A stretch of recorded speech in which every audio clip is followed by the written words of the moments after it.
ఆదివారం స్పెషల్ పొంగే పూరీలు మా ఇంట్లో.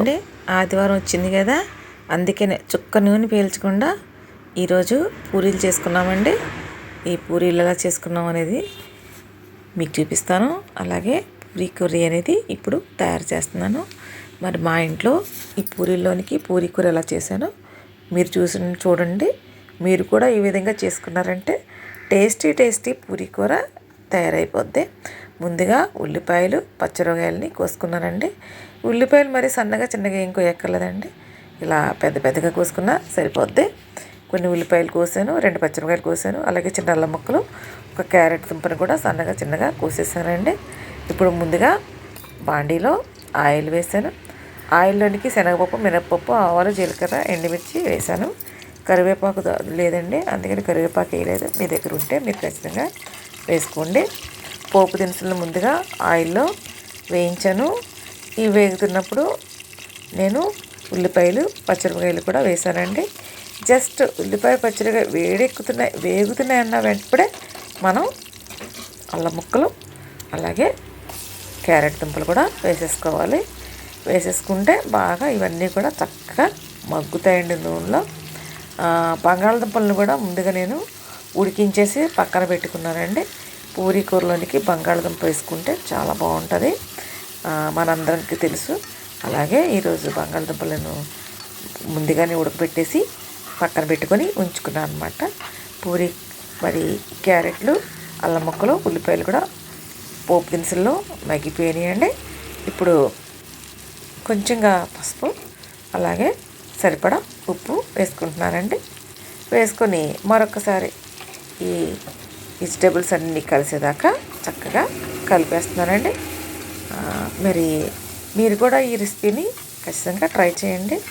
పూరీ కూర వండినప్పుడు ఈ విధంగా ఒకసారి మీరు ట్రై చేశారంటే 4 పూరీలు తినేవాళ్ళు ఇంకో 2 పూరీలు ఎక్స్ట్రా వేయించుకొని బాగా తింటారు, ఇష్టంగా తింటారు. కూర అయితే చాలా బాగుంటుంది, అందరికీ నచ్చుద్ది.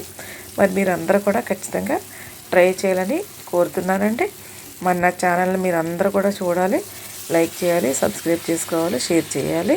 మరి అందరూ కూడా చూడమని మిమ్మల్ని అందరినీ కూడా కోరుతున్నానండి. అలాగే ఇప్పుడు ఇవన్నీ ఉడకడానికి సరిపడగా నీళ్లు పోస్తున్నానండి.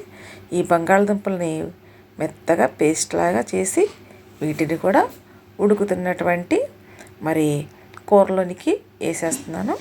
వేసి కూర అంతా కలిసేలాగా కలుపుతున్నాను. ఈ బంగాళదుంపలు ఇలాగా కలుపుకోవడం వల్ల మన పూరీ కూరకి మంచి రుచి వస్తుంది, చాలా బాగుంటుందండి. మరి అందరూ కూడా ట్రై చేయండి. ఇప్పుడు అదే కప్పులోనికి ఒక 2 గరిటెలు శనగపిండి తీసుకుంటున్నానండి. ఈ శనగపిండిని నేను మరి ఉండలు లేకుండా కలుపుకుంటున్నాను. ఉండలు లేకుండా దీన్ని నీటితో మిశ్రమాన్ని కలుపుకుంటున్నానండి. మరి కలుపుకొని ఈ మిశ్రమాన్ని మరి ఆ ఉడుకుతున్నటువంటి పూరీ కూరలోనికి లాస్ట్ అండ్ ఫైనల్గా కలుపుతానండి. ఇలా కలపటం వలన మన కూరకి ఒక చక్కటి అది వస్తుంది, పూరీ కూర లాగా తయారవుద్ది అనమాట. చూసారా, కలిపేస్తున్నాను. కలిపేసేసి దీన్ని మొత్తం కూర అంతా కలిసేలాగా ఉంచుతున్నాను. శనగపిండి వేసిన తర్వాత ఒక్క క్షణం ఉడకనిచ్చి దింపేయండి, ఎక్కువసేపు ఉడకనివ్వద్దు. ఎక్కువసేపు ఉడికిపోయింది అనుకోండి శనగపిండి బాగా చిక్కబడిపోయి కూర బాగా దగ్గర అయిపోద్ది. అలా కాకుండా 1 నిమిషం ఉడకనిస్తే సరిపోద్దండి. ఉప్పు చూసుకోండి, ఉప్పు సరిపోతే సరే, ఉప్పు సరిపోలేదనుకోండి ఇంకా కొంచెం వేసుకోండి.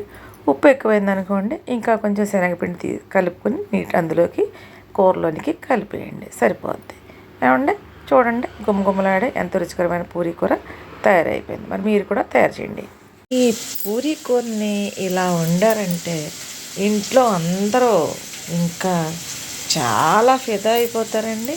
ప్రతిసారి కూడా పూరీ కూరని ఇలా వండమంటే పూరీలు తింటాం మానేసి గిన్నెల్లో పూరీ కూర వేసుకొని తినేస్తారు. నిజమండి, నమ్మండి.